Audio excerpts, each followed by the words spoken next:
अगर समुद्र में 750 मीटर की गहराई से नीचे सबमरीन यानी कि पनडुब्बी जाती है तो उसमें इतना तेज विस्फोट होगा कि उसके चिथड़े उड़ जाएंगे। वहीं अगर एक नॉर्मल इंसान समुद्र में 1 किलोमीटर की गहराई से नीचे बिना ऑक्सीजन सिलेंडर के जाता है तो उसके लंग्स फट जाएंगे। वहीं अभी तक समुद्र की सबसे गहरी ज्ञात जगह चैलेंजर डीप है, जो लगभग 11 किलोमीटर की गहराई में है, जहां अब तक 8 लोग जा चुके हैं और जिंदा वापस आ चुके हैं। जबकि इतनी गहराई में किसी इंसान या मशीन का जाना जानलेवा साबित हो सकता है। अंतरिक्ष से देखने पर हमारी पृथ्वी नीले रंग की दिखाई देती है, जिसके पीछे समुद्र बहुत बड़ी वजह है। धरती के लगभग 71% हिस्से में समुद्र फैला हुआ है, जिसमें मौजूद पानी की वजह से पृथ्वी को नीला ग्रह कहा जाता है। लेकिन क्या आपने कभी सोचा है कि समुद्र के नीचे कौन सी चीज है? यहाँ हम समुद्र के अंदर नहीं बल्कि समुद्र के नीचे मौजूद चीज का पता लगाने की बात कर रहे हैं। समुद्र के नीचे क्या है? इस सवाल का जवाब जानने से पहले ये जानना जरूरी है कि समुद्र की गहराई कितनी है और यहाँ क्या कुछ गतिविधियां होती हैं। तो आइए शुरू करते हैं ये मजेदार वीडियो। समुद्र और जीवन। ये तो हम सभी जानते हैं कि धरती पर जीवन की शुरुआत समुद्र से ही हुई थी, जहाँ सूक्ष्म जीव और बैक्टीरिया ने जन्म लिया और बीतते समय के साथ जीवों की कई प्रजातियां अस्तित्व में आईं। ऐसे में ये कहना गलत नहीं होगा कि समुद्र धरती में जीवन देने वाले मुख्य तत्वों में से एक है, जिसके अंदर लाखों करोड़ों जीव जंतुओं की प्रजातियां निवास करती हैं। आज तक इंसान समुद्र का सिर्फ 5% हिस्सा ही खंगाल पाया है। ऐसे में समुद्र के बाकी 67% हिस्से में क्या है, ये कोई नहीं जानता।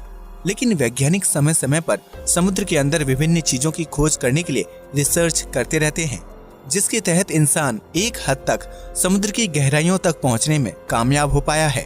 प्रशांत महासागर के मारियाना ट्रेंच में मौजूद चैलेंजर डीप को पृथ्वी की सबसे गहरी ज्ञात जगह के रूप में जाना जाता है। इस जगह की गहराई 10,902 से 11,022 मीटर यानी कि 11 किलोमीटर के करीब है।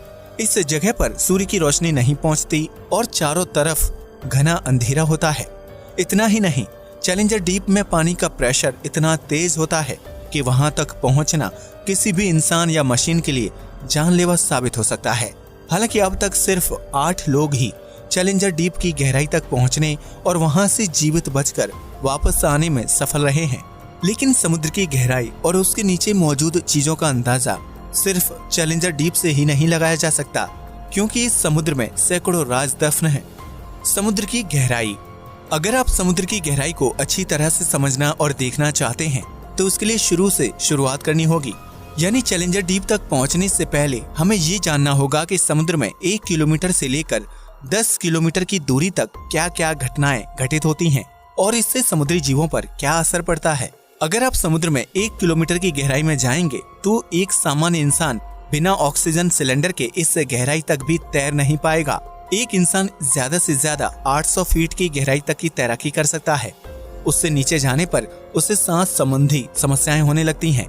समुद्र में 1 किलोमीटर की गहराई पर जाने से इंसान को बेहद तेज वाटर प्रेशर का सामना करना पड़ेगा, जिसकी वजह से उसके फेफड़े भी फट सकते हैं।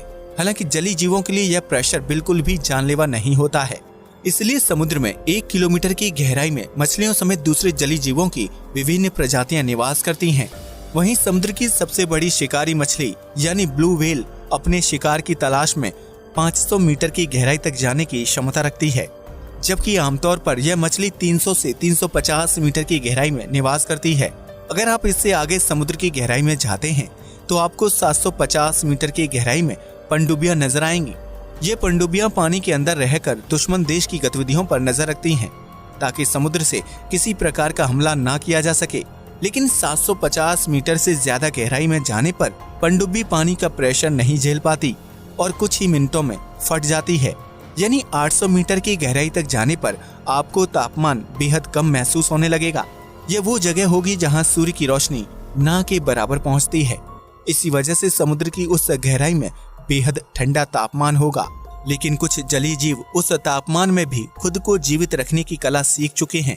इतना ही नहीं, समुद्र में 800 मीटर की गहराई पर आपको ज्वालामुखी देखने को भी मिल सकते हैं, जिनमें विस्फोट भी होता है और ज्वालामुखी से निकलने वाली गर्मी जलीय जीवों को जिंदा रहने में मदद करती है। इस तरह समुद्र की गहराइयों में 11,022 मीटर तक पहुंचने के बाद आपको घनघोर अंधेरा दिखाई देगा और यही वो जगह होगी जिसे हम सभी चैलेंजर डीप के नाम से जानते हैं। ये गहराई इतनी ज्यादा है कि अगर दुनिया के सबसे बड़े पहाड़ यानी माउंट एवरेस्ट को चैलेंजर डीप में उल्टा डाल दिया जाए तो उसकी चोटी भी चैलेंजर डीप की गहराई को छू नहीं पाएगी और 3 किलोमीटर की दूरी पर रुक जाएगी। हालांकि वैज्ञानिकों द्वारा निर्मित कुछ एडवांस मशीनें चैलेंजर डीप की गहराई तक पहुंचने में सफल हो पाई हैं ताकि वहां के माहौल का पता लगाया जा सके। लेकिन चैलेंजर डीप के बाद समुद्र के नीचे क्या है, ये सवाल अभी भी जस के तस बना हुआ है। क्या है समुद्र के नीचे?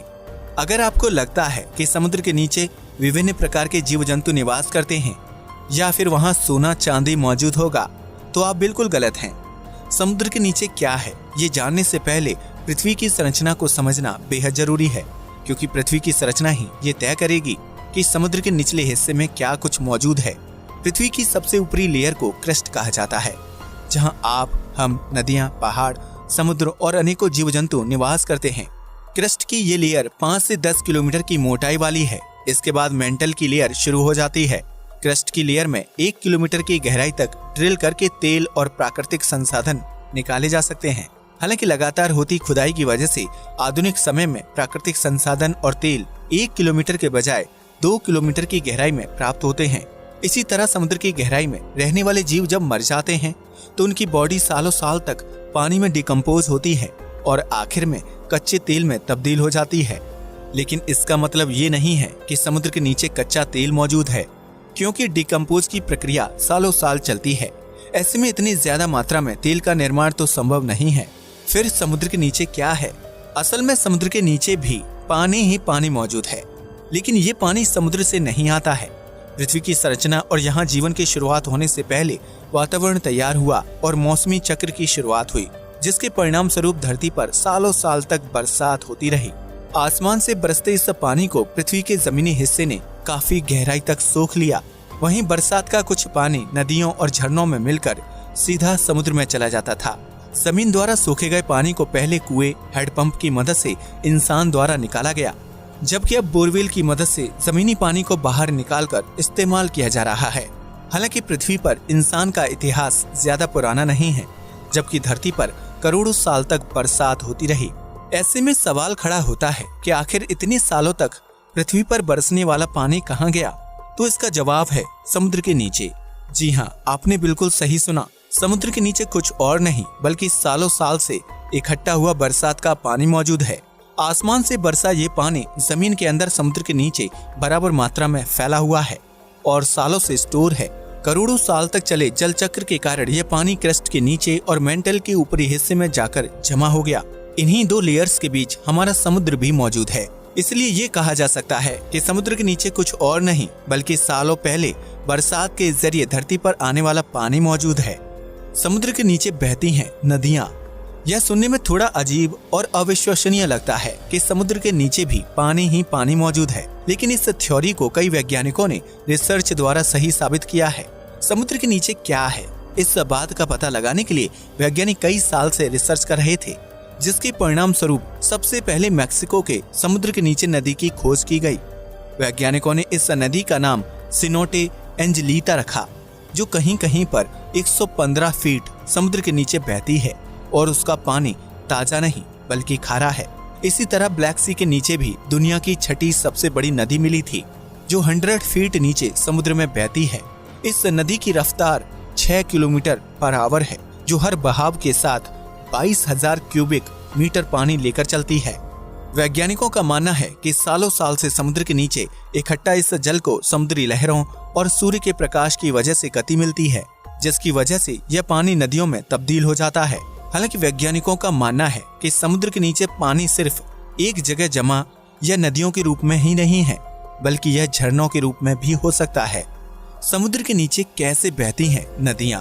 वैज्ञानिकों ने जब इस बात का पता लगाया कि समुद्र के नीचे नदियाँ बहती हैं, तो उनके बहाव के पीछे की वजह जानने के लिए लोग उत्साहित होने लगे। ऐसे में रिसर्च से पता चला कि समुद्र के नीचे नदी का निर्माण होने के लिए समुद्री पानी की डेंसिटी यानी कि घनत्व, धरती का घूमना और तापमान जिम्मेदार होता है। जब एक जैसी डेंसिटी वाले समुद्री पानी की मात्रा आपस में मिलती है तो उससे समुद्र के नीचे जमा पानी में नई धाराएं बनने लगती हैं। ये छोटी छोटी धाराएं एक साथ मिलकर बड़ी धारा का निर्माण करती हैं, जिसके परिणाम स्वरूप समुद्र के नीचे नदियां बहने लगती हैं। इसके अलावा समुद्र में सूर्य की रोशनी अलग अलग जगहों पर अलग अलग प्रकार से पड़ती है। ऐसे में समुद्र में किसी हिस्से का पानी बेहद ठंडा होता है तो किसी जगह पानी बेहद गर्म होता है। समुद्री पानी के तापमान में इस तरह की विभिन्नता की वजह से समुद्र के नीचे जमा पानी में धाराएं या हलचल पैदा होती है, जिसके बाद समुद्र के नीचे नदी का निर्माण हो जाता है। हालांकि इन दो कारणों के विपरीत समुद्र के नीचे नदियों का निर्माण होने के लिए धरती के घूमने की प्रक्रिया को सबसे ज्यादा जिम्मेदार माना जाता है। पृथ्वी लगातार अपनी धुरी पर घूमती रहती है, जिसकी वजह से जमीन के अंदर जमा पानी में कंपन और हलचल होती है। यही हलचल छोटी छोटी धाराओं को जन्म देती है, जिससे एक बड़ी धारा का निर्माण होता है और परिणाम स्वरूप समुद्र के नीचे नदियां बहने लगती हैं। समुद्र के नीचे धरती के घूमने की वजह से निर्मित होने वाली सबसे बड़ी नदी को गल्फ धारा के नाम से जाना जाता है। यह नदी इतनी बड़ी है कि अगर दुनिया के सभी नदियों का पानी एक साथ मिला दिया जाए तब भी गल्फ की धारा का आकार बड़ा ही होगा। इस धारा में बहने वाले पानी को अंतरिक्ष में घूम रही सैटेलाइट से भी आसानी से देखा जा सकता है, क्योंकि इसका नीला रंग जल्दी से ध्यान खींचता है। इसलिए यह कहना गलत नहीं होगा कि मौसमी चक्र की वजह से धरती पर सालों साल तक वर्षा हुई और उसका पानी धरती के अंदरूनी हिस्सों में जाकर इकट्ठा हो गया। वर्तमान में यही पानी समुद्र के नीचे नदियों और झीलों के रूप में बह रहा है। अब तो आप समझ ही गए होंगे कि समुद्र के नीचे क्या है और वह समुद्र के निचले हिस्से तक कैसे पहुंचा। यकीनन पृथ्वी के निर्माण से लेकर उसकी संरचना और वास्तविक स्थिति सब कुछ बहुत ही रहस्यमयी है, जिन्हें सुलझाने का प्रयास इंसान सालों से कर रहा है। अब ये देखना दिलचस्प होगा कि समुद्र के नीचे मौजूद पानी में भी जीवन संभव है या नहीं। इस बारे में आपकी क्या राय है? कमेंट सेक्शन में जरूर बताइएगा। नमस्कार दोस्तों।